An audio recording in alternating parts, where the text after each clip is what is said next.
Welcome back learners. तो चलिए अभी नेक्स्ट थ्योरी ऑफ मोटिवेशन देखते हैं, which is Herzberg's two factor theory.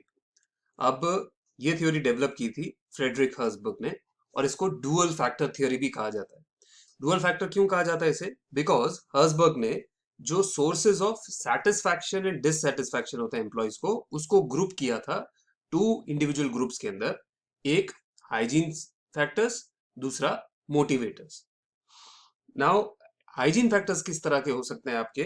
तो they can be working environment, security, type of supervision, interpersonal relations, salary, fringe benefits, ये सब आपके हाइजीन फैक्टर्स हुए। अब इन्हें हाइजीन फैक्टर इसलिए कहा जाता है बिकॉज ये हाइजीन फैक्टर होने या ना होने से क्या फर्क पड़ता है वो हमें समझना जरूरी है।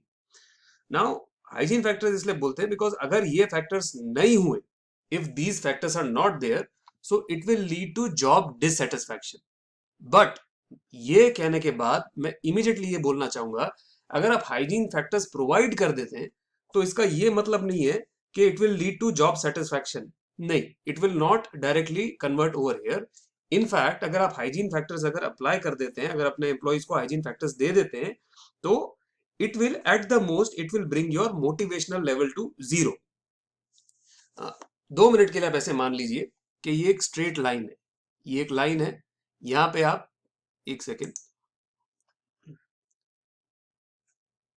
अभी आप एक सेकेंड के लिए मान लीजिए कि ये एक स्केल है, एक इमेजिनरी स्केल है। This is not how it really works. ये एक इमेजिनरी स्केल्स है जिसमें जीरो मतलब एम्प्लॉय ना मोटिवेटेड फील कर रहा है, ना डीमोटिवेटेड फील कर रहा है, ना सेटिस्फाइड है, ना डिससेटिस्फाइड है। ये मतलब the employ is extremely dissatisfied, -1, and +1 मतलब एम्प्लॉय इज एक्सट्रीमली सेटिस्फाइड और मोटिवेटेड। अब मैं आपको क्या समझा रहा था कि अगर आप हाइजीन फैक्टर्स अपने एम्प्लॉय को नहीं देते तो it will be on -1. They will be very dissatisfied with their job and they might even leave the company, or their performance might dip. अगर आप हाइजीन फैक्टर्स दे देते हैं तो वो -1 से 0 पे पहुंचेंगे। दैट मीन्स दे, उनको कोई फर्क नहीं पड़ेगा, दे माइट और might not be motivated, but they will reach 0, they will not reach 1। अगर आप ये सोचते हैं कि हमने अगर हाइजीन फैक्टर्स दे दिए और ये लेवल सीधा -1 से +1 पे चला जाएगा, दे विल फील मोटिवेटेड, तो no. Hygiene factors will simply bring them from -1 to 0 in the motivation continuum. और अगर आपको उनको मोटिवेट करना है, पॉजिटिव मोटिवेशन अगर आपको चाहिए, तो you will have to give them motivation factors, जो जिसके अंदर इंक्लूड होते हैं recognization, responsibility, achievement, challenge, opportunities for growth, interest, value for work, मतलब प्रमोशन आप उन्हें देते हैं, इनकरेज करते हैं, मोटिवेट करते हैं, so that they become motivated, they become very very happy with their work, so वो 0 से 1 पे जंप करेंगे। तो यहाँ पे इस थ्योरी को अगर सेल्स के अंदर अगर हम लोग अप्लाई करने की कोशिश करें, तो सेल्स मैनेजमेंट को सबसे पहले तो you should provide good enough working environment और एक sensible supervision, job security, reasonable compensation, so that आपका ये -1 हट जाए, आपका जॉब सेटिस्फैक्शन निकल जाए।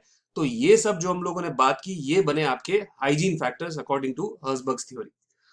Now, management should also provide opportunities for growth, responsibility, recognition, etc. to the salesperson to motivate them. मतलब ये -1 से 0 पहुंचे, अब 0 से 1 पे जंप कराने के लिए ये सब उनको देना पड़ेगा।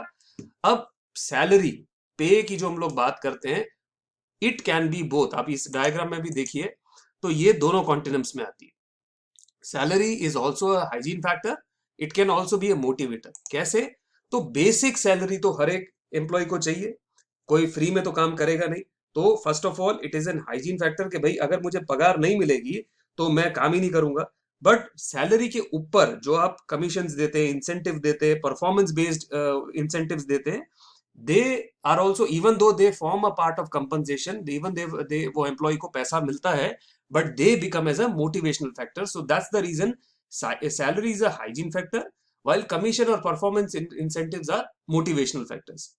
Now, a salesperson's achievement is directly observable as higher sales and is a motivational factor. मतलब कि अगर आप उसको ये बोलते हो कि the more sale you achieve, we will be providing you with more incentive, then the salesperson will be motivated to perform better.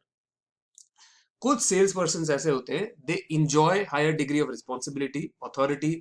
उनको बार बार छोटी छोटी बात के लिए ऑफिस में पूछना कि भाई डिस्काउंट दे कि नहीं दे, क्या प्राइस कोट करे, हम अपना रूट कैसे प्लान करें, हम अपनी टाइम मैनेजमेंट कैसे करें, ये सब चीजें उन्हें नहीं पसंद आती। तो सेल्स पर्सन वैसे भी they are quite independent mavericks. तो अगर आप उनको खुद की रिस्पॉन्सिबिलिटी देते हैं, if you give them a task and tell them कि भाई ये टास्क हो जाना चाहिए, अगर आप ये उनको रिस्पॉन्सिबिलिटी देते हैं, तो they are self motivated to perform better. ये भी देखा गया है कि ये रिस्पॉन्सिबिलिटी जब भी सेल्स पीपल को दी गई है, they have always related to higher sales success. So this was the Herzberg two-factor theory applied to Salesforce motivation.